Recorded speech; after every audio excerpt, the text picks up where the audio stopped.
ও বেসনটা একটু ভেজে নিচ্ছি, মানে একটু হালকা নিয়ে এটার মধ্যে দিয়ে দেবো। এখানে কি আছে বলো তো?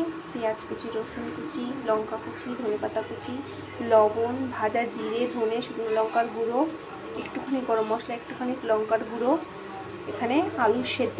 এটা দিয়ে কী হবে বলো তো? এই যে ব্রেড পকোড়াও তৈরি করব। তো দেখতে থাকো কী করে তৈরি করি। তো দিয়ে দিলাম বেসন, এবার এটাকে মাখতে হবে। দেখো আলুটা মেখে নিয়েছি, পুরো মনে হচ্ছে ফুচকার দোকানের আলু, এত সুন্দর গন্ধ বেরোচ্ছে তো ভাজা মশলাটা দেওয়ার কারণে।